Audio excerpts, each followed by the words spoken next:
A good boss evaluates her employees on a reasonable set of criteria, not on how she feels about them personally, and she lets the employees know what those criteria are and they have a fair chance of meeting them. She gives both praise and criticism in a straightforward manner. She always offers guidance when needed.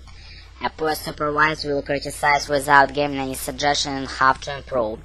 Most importantly, a good supervisor sets the standard for her employees by her own behavior. She works hard and treats employees like valuable assets to the company. She promotes good morale among her workers, and this is a great benefit to her business.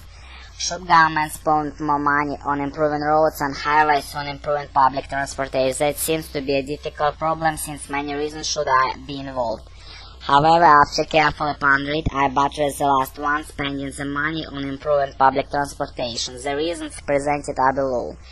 There is no denying that improving the public transportation will sure alleviate the pollution given by enormous cars. If the city has not developed public transportation, there will be polluted more air, which a dirty environment we live in. Every day breathing into air filled with a flow of gasoline, seeing the sky with dull color will be little of our lives. So the essence of environment has realized by increasing the number of people to the government the protection of environment in a special undeniable mission. Another reason I agree with is that developed public transportation will increase the frequency of traffic jam. Perhaps no worse word than traffic jams exists to the businessmen who believe time is money. Traffic jam not only costs the people time and expense, but also create a bad mood for work. It greatly decreases the efficiency of whole city. Imagine how can a city whose avenue full of traffic jam develops its economics. Finally, I want to say what improving the public transportation provides a great number of ways of transportation for most of poor people who cannot afford to buy a car.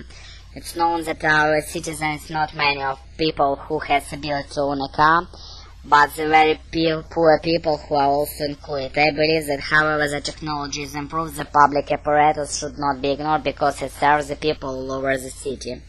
Nevertheless, the private transportation has its own advantage, for example, can save a lot of time, in some cases provide some convenience for people, but improving on roads and highways advantage only confidentially. Based on above discussion, I agree with the option that the government should spend money on improving public transportation. Not only it can protect the environment and save time for people, but it can also create a convenient environment for all the citizens. Government should definitely spend more money on improving all forms of public transportation. This includes buses, subways, trains. It's the best way to preserve natural resources and reduce pollution. Репетиторы Паскаль.